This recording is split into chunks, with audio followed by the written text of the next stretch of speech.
The Southwest corner, ladies and gentlemen, currently trailing one game, everything to play for in this best of 7 series. However, in the blue trunks playing Terran, it's TSL Polt.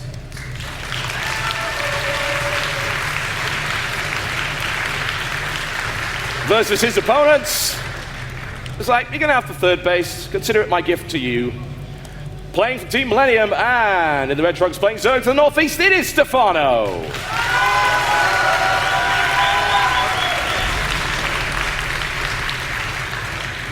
So at these big events, IPL 3, lucky 4-0, apart from the ASW final, but the semi-final beating Marine King Prime also, is he about to add TSL Polt to his achievement list? We're about to find out, man. Like I said, it's still a best of 7. It's going the full distance, so despite winning the first game, Polt has full experience here, obviously being the GSL Super Tournament winner, knows what it takes to be a champion, and we saw today, especially those Terran versus Zerg games, we saw a champion in the making, but is Stephano going to prevent that from happening? And if it goes anything like game number 1, from being behind at the early stages of the game, to being on 2 base versus a Terran on 3, to come back with just a single counterattack to change the entire of the game, and man, Stephano could easily add that to his achievement list of beating Polt. It would be very, very nice indeed, and it would also add to his reputation. He is actually feared in Korea, and a lot of people try to figure out how to beat him.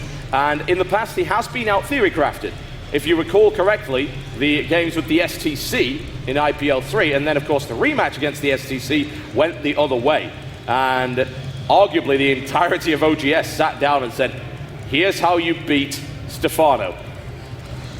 Need to get myself in Team OGS, because I don't know. And I'll take Bling with me too, because he needs help too. Oh, well, that's a nice thing to say. It's alright, he knows it, that's the funny part. Alright, so once again, we've gone for Spawn and Pull, then into Extractor, and Stephano, how to beat him, man? That is the question. And Polt is the one I'm looking to for answers, TotalBiscuit. When we had the opportunity to commentate that previous game on Antigua Shipyard, game number 3, I was like, I don't know how to beat this, you know, at that stage of the game. Yeah, the late game Broodlord, yeah. And I'm like, I'm just going to look to Polt for answers, and he provided, so he definitely will once again here. Yeah, the funny thing is, I kind of feel a bit dumb for not realizing it, because the exact same way that people used to beat Broodlord before Ghost actually became popular, but it was very, very well executed, and so well done. Now, Polt would love to get this finished, but the Lings are going to say no, and easily shut that down. Admittedly, it's only 2 Lings, but in comes the surround, drives that Ling off, surrounds the other. Very, very nicely done. And, oh, he doesn't save the drone, never mind, but that's a nice little bit of pressure from Polt. Prevent mining time. Kills a drone, which is wonderful. That almost makes it worthwhile in itself. Absolutely, kills the drone and a couple of Lings there. It's a bit of a mistake from Stephano. He clicked on the hatchery to deposit the minerals that were in hand when he should have just run it behind, and it had that little stop, and Stephano, a little bit of a mistake there, but, well, actually, I'm not going to say but. This is the final, man. You can't do that here. Like, every little bit helps and gives Polt that advantage going into the mid stages of this game. We do once again have a very similar build from Polt, and I don't think Polt's a player that we're going to see too much variation with. He's very much so a player that relies on his control, relies on his aggression with medivacs as they come out, and of course that Marine splitting, and then his late game intelligence. So I don't think we're going to see hardly anything gimmicky from Polt unless Stephano starts first. Well, the Roach Warren is up quite early, one has to say, much earlier than you might expect, and it is the same opening from Polt, the Reactor, Hellion Expand, but he's going to run into Roaches, and this Roach Warren is in an interesting location because the creep hasn't been spread that far. Polt could very easily find it if he decides to run onto creep, and I have to wonder if that's deliberate. Hellions are poking on, they haven't spotted the Roach Warren just yet, and how many Roaches will we see? A lot of Roaches, followed by a lot of Zerglings incoming, and he spots the Roach Warren there as he pokes up the ramp, as you stated, in a bit of a weird position, and all of a sudden Polt's like, oh, okay, cool. Oh my. So he's going to start Marauder production, of course, will bunk himself in, but we've seen Polt in this position already today. Oh yes. And he survives even if he has to go back to 1 base, and this time around he spots it really early, even before the Roaches pop. So he actually has a better reaction time than he would do normally. Definitely. And right now he's thrown down you know, extra barracks, and he's actually just like, all right, well, I was going to say, is he going to go ahead and expand? I'm like, no, you shouldn't really do that. And he's just going to be sitting behind the wall, and there's nothing to bring down the supply depots fast enough, even with the Roach and Ling, and we do see a bit of a counterattack here by Polt, a risk he can take if he stays on one base. And very smart as well, because it does force the Lings to actually try and deal with it. A lot of Lings got picked off, which is blunted this attack here by Stephano. Will it blunt it enough? He even managed to take a Roach out there with those Hellions. There's still 5 there to cause a whole heap of problems and trying to stretch Stephano's multitasking, saying, if you're going to attack me, you're going to have to deal with this too. The thing is that the more important thing, I mean, actually, if these go in to kill drones, that's going to be the more important thing, but okay, I'll go ahead and explain it after this finishes. Queen does go down TotalBiscuit, and now the Roach is knocking on the front door. And there are 2 Marauders to try and stop it, and repairs actually come up in time. No, they will not. It breaks. And in the meantime, there's the harassment coming in. Good splitting there by Stephano to keep most of that alive. Lings are about to pop, and they should be able to shut that down. A bit of a surprise there for Polt. And there we go, ripped to pieces in the natural. Stephano making his way through, but he can't get in to do damage. There are too many Marauders there to stop it. All right, so what I wanted to go in and say, but it would have taken a while, so I didn't. Indeed. Is that the Hellions, as a Terran player, all right, guys, get your notepad out. As a Terran player, you have 2 options. You either come back with the Hellions and defend with them and defend against the Lings, or 2, you go and do that, and you don't go for a counterattack in terms of killing drones, you prevent the Ling reinforcements. Because then all of a sudden you only have X amount and a small percentage of an army to deal with, and the strength of that kind of all-in, not really all-in, but that aggressive opening, is the reinforcements streaming in and Lings, and you just keep on hammering away, which is what Polt stopped efficiently there, and why it was so easy of a hold for him, and a lot of other Terran players struggled so hard against that. Yep. There was damage done when he went in there. He was able to kill 8 SCVs, including, of course, the one that was killed on Stephano's natural there. So it certainly was a decent investment. He throws away basically minerals and a tiny bit of gas to slow down the economy. And that's not the only way he slowed it down. He delayed that expansion for a very long time. A lot of potential mining time thrown away there. A lot of oversaturation on the main mineral line, which means, of course, that mines out faster.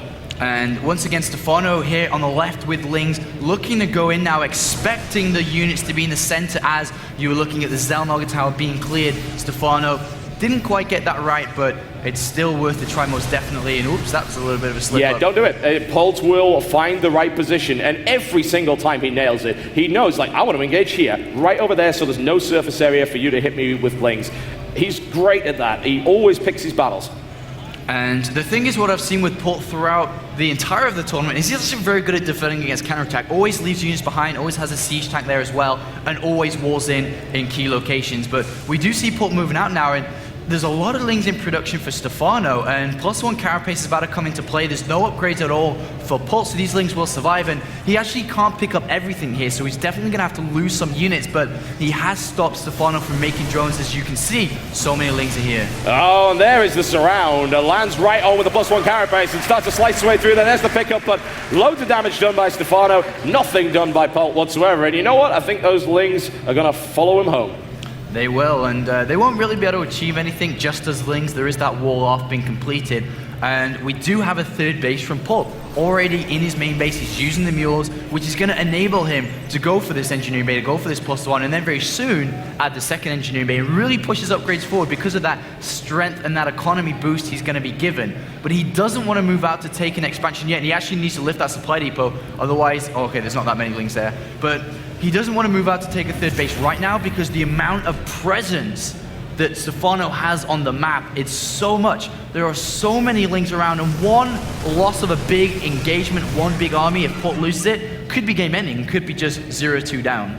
Very much so. Polt's infrastructure looking pretty good considering the damage that he took earlier. Indeed, he's managed to catch up a little bit just simply because of the fact that Stephano hasn't built a huge number of drones. He's building a ton of Zerglings. He's actually at 73. He's going to be over 100 very soon, which is an interesting style, but it does work. He's played it an awful lot against Terran in Europe as well as Koreans. It is effective, and he is also catching the upgrades up very well. And actually, if there's one thing I'll say about Polt, it's that his upgrades in this matchup have been fairly lackluster, and it's hurting him badly.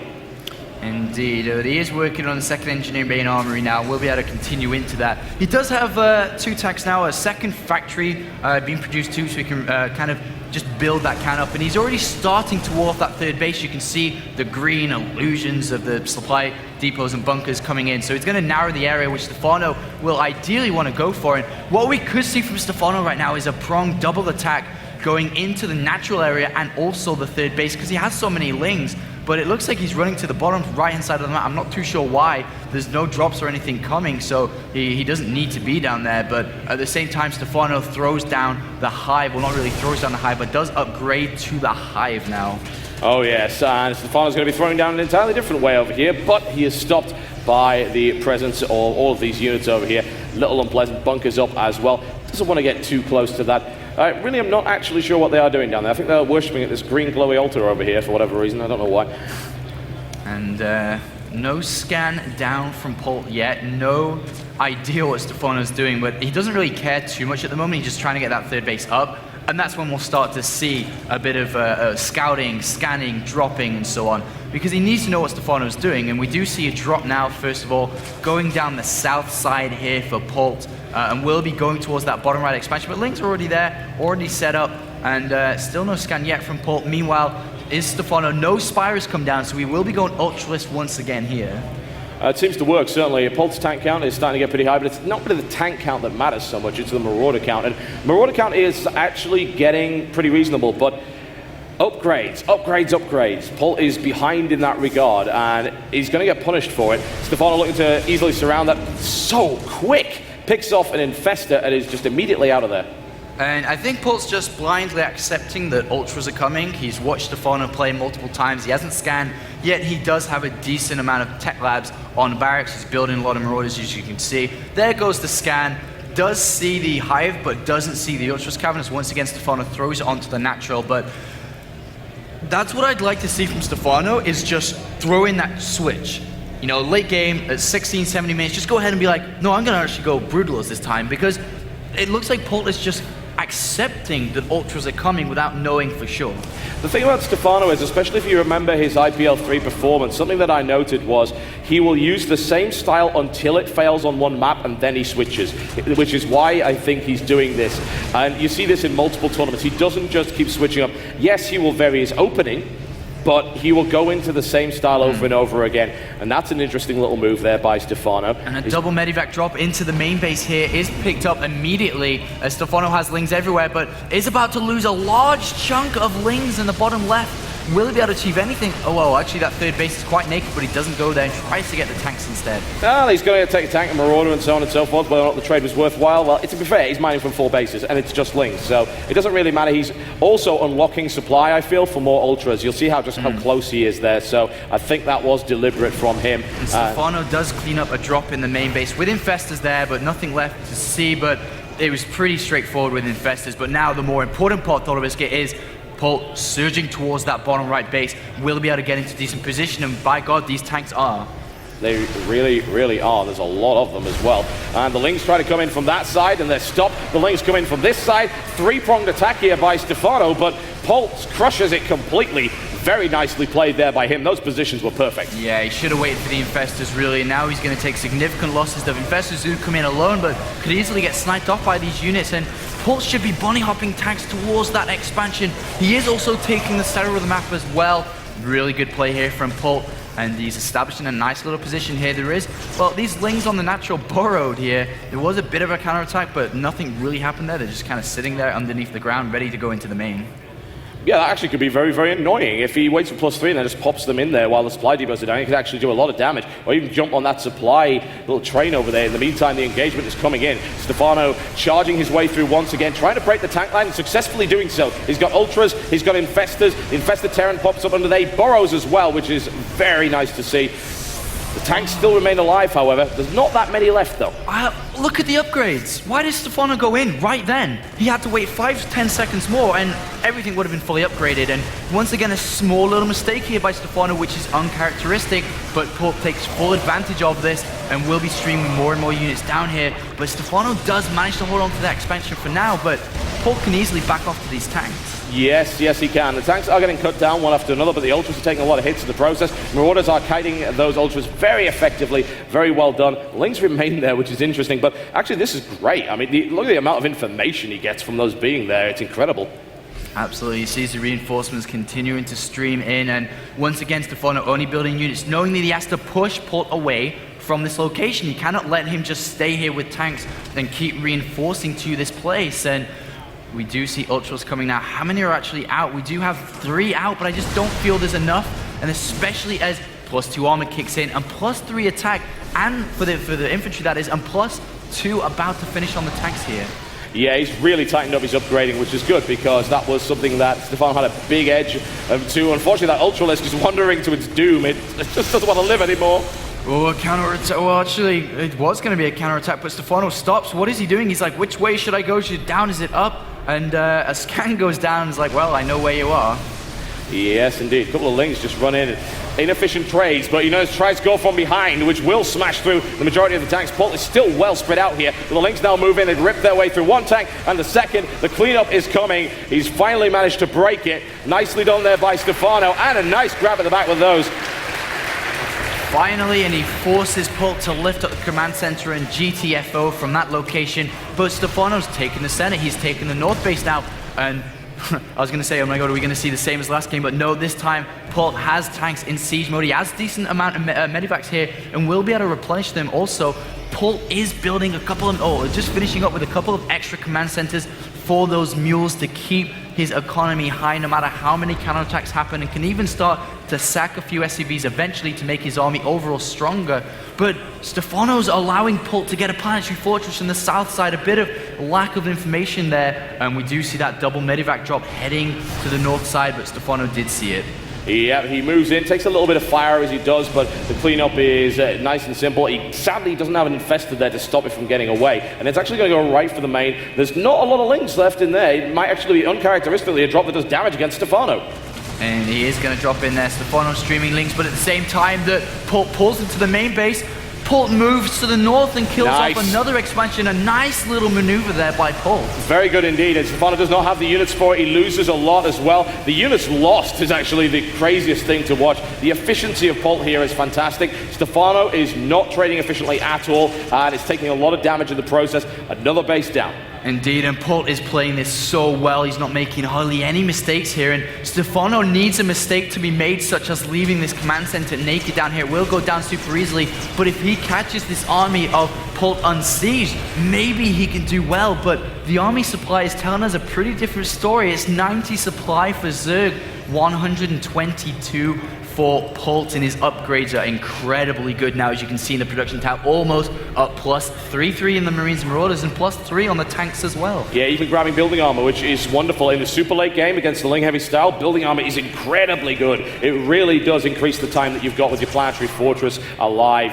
And a quick cleanup there. Scout is dealt with, but once again, pressure keeps coming in. Polt. He can't lose this base. He cannot lose this center base in the middle. Stephano has to go now. If he loses it, he won't have the economy. He's all the way over it, and he does save that base by the looks of it. The tanks are doing significant damage here. Infested Terrans rain down on top of them, but look at that rank upon rank of tanks, and so many Ultralisks destroyed as well. He made Stephano pay for that defense. Yeah, that was really good for Stephano to hold on, but he's losing all the Ultralisks. No infested Terrans left, a few Lings. Reinforcements come from Polt, and that is going to be enough to hold on to this position and reinforce and get ready to move down again. The income has dropped down to 1,400 minerals, but 700, actually it's not too bad for Stephano, but he just doesn't have the army to fight. Polt is basically playing the way Stephano does at the moment. Constant pressure from all sides all the time, and Stephano's actually going to pieces at the moment. Polt is doing this incredibly well. He's adapted to the style successfully over this map and is now pressuring this vitally important base, which is most likely going to die now. The use and micro of tanks has been key for Polt here, and I don't mean micro of controlling them all the time, but having them and resorting back to them and making sure he's target firing on the correct units, such as the Ultralisk and not the Zerglings and the infested Terrans. So very, very good control here by Polt, and that base goes down, and as we just said, he can't lose that, and he has. Nope. And now his income will drop down. He's taken another base in the bottom right, but guess where the next focus point is going to be, TotalBiscuit? He's going to roll right down there, and he's already proved very effective in doing so. Creep spread not so great down there either, so these tanks can start to crawl there and also cut this in half. cut in half reinforcements. There's a potential to be surrounded, but Polt has superior numbers. Stephano gets in there just before the tanks deploy. Nicely done, he kills quite a few. The fungal is really good as well. Stephano fighting here once again, but he just doesn't have enough units now. Not this time, Stephano. 194 supply for Polt, who's scanning, getting rid of the creature tumors, and will unlock the last efficiently mining base for Stephano. And as that goes down, down will economy of Stephano fall. Oh, it will indeed. And Polt has adapted successfully to this style. It's going to force Stephano to play differently next game. And Polt smashes his way through the remainder of the defenses. GG!